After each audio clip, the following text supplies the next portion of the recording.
Добрый дзень усім добрым людзям. Вось некалі тут была такая пляцоўка, газон прыгожы. Зараз тут праклалі камунікацыі і вырылі траншею і закапалі. І ўсё, што было у недрах, там гэтыя камені, суглінах, усё паднялі наверх. І бачыце зараз, як яно тут все пакуль зарасце, гэта уся справа. І так вось далі праз сад яны пайшлі. Ну, тут, ладно, гэта як бы зрабілі і зрабілі. Не будзеш тут за ўсім гэтым назіраць, кіраваць. Хай сабе так, потым зарасце. Гэта ўсё яны рабілі вось гэтай канаўнай ведзьмай. У сябе на сядзібе я ўжо тут стараўся, каб было менш розных прыгод. Вось гэткай рэндлёвачкай маленькай, вузенькай, адмысловай я выкапаў траншею да хацінкі, як трэба. Але гэта дастаткова цяжка капаць. А вот тут я уже зрабіў траншею пад лязо гэтай прылады, якая будзе тут потым капаць. Я дабраўся да суглінку. Дзёран я зняў. Дзёран.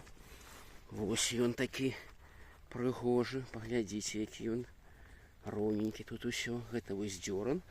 А з гэтага боку я тая глеба, якая плодародная, пакінуў.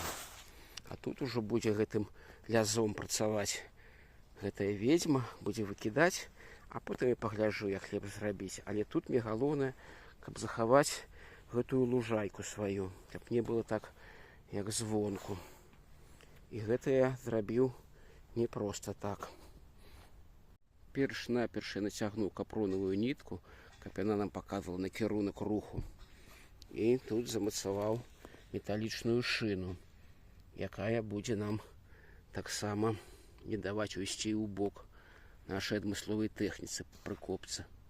Каб былі акуратныя краі траншеі, каб дзёрн нарэзаць так вось добра, таўстымі кавалкамі і акуратна, то я выкарыстоўваю вось гэту тэхніку. Гэта не па яе прызначэнне.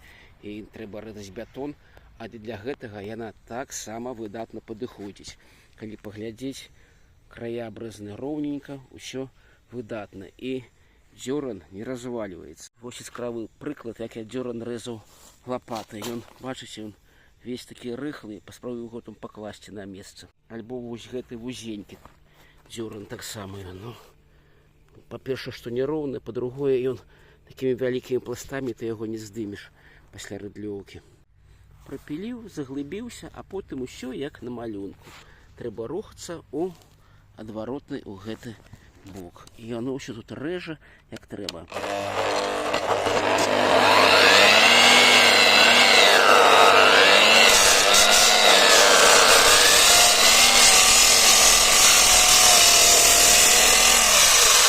Нарэзу і потым раз-пораз гэтыя кавалкі дзёрна я буду даставаць і складываць. А пасля ізноў закладу. І атрымліваецца акуратна, надзейна і дзёран такі якасны, што ён не разваліцца, нічога пачне далей расці. Усім усяго найлепшага. Так выглядае траншея, якая ўжо скончана. Я заклаў дзёрнам, што парэзаў вялікай машынай. І вось так, недзе там збоку глеба. І вось калі паглядзець уздоўж, пайшла яна туды. Прыстойна, акуратна. А так выглядае траншея пасля ведзьмаркі гэтай траншейнай. Па-першае, ён скрывіў крышку, яно добра бачна. Ну і па-другое, ўжо не так яно акуратна, і потым гэта траншея будзе пакрыху правалівацца, трэба будзе падсыпаць. Я веду да таго, што ўсё ж такі лепш самому рыхтаваць, калі ёсць час, магчымасць, каб была падгатоўлена свая траншея, а потым прыйшла ведзьмарка, і вы потым закрыеце газон дзёрнам, і ўсё будзе прыгожа. Усім усяго найлепшага.